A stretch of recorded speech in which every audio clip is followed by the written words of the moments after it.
Electronics, solar, battery ও রুটি biscuit উৎপাদনকারী ব্যবসায়ী সংগঠনগুলোর সঙ্গে চলছে রাজস্ব বোর্ডের প্রাক বাজেট আলোচনা। আমরা সরাসরি চলে যাচ্ছি সেখানে।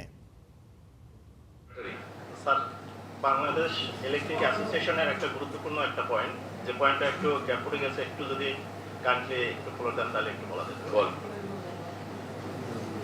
কাস্টম এসআরও 2024 সালে একটা এসআরও জারি করছে 173, যে এসআরওতে ম্যানুফ্যাকচারিং ইউনিটের ক্ষেত্রে ইলেকট্রিক্যাল ম্যানুফ্যাকচারিং ইউনিট তাদের ক্ষেত্রে সিডি আছে 10%, অ্যাজ লাইক যদি ওই প্রোডাক্টগুলি ইম্পোর্টার আমদানিকারক ইম্পোর্ট করে সেক্ষেত্রে হচ্ছে 5%।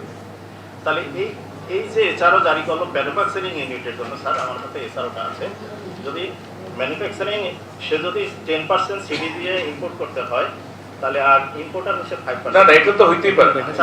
স্যার এখানে আরেকটা গ্যাপ আছে, এখানে আরেকটা হলো ভ্যাটের ক্ষেত্রে।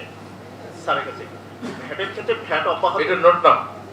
আমদানি পর্যায়ে এখানে ভ্যাটটা অব্যাহতি দেওয়া হয়েছে, কিন্তু আমার সেবা পর্যায়ে আমার পরিবেশনের সময় আমার ভ্যাট পরিশোধ করতে হচ্ছে।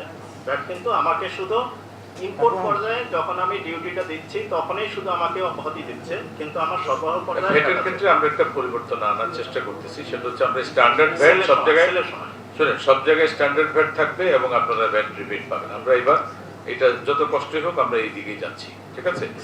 ভ্যাটের মধ্যে চলছে। স্যার সিডিটার ব্যাপারে এটা যেটা আপনি বললেন যে সিডিটা, এটা অবশ্যই দেখবেন, এটা তো হওয়ার কথা না। 173 স্যার এছাড়া। হ্যাঁ, বুঝতে পেরেছি। এটা কমার্শিয়াল ইম্পোর্টাররা আনলে 5% আর ম্যানুফ্যাকচারার আনলে 10%, তো হইতেই পারে। জি স্যার, এটা আমি দেখবো, ঠিক আছে?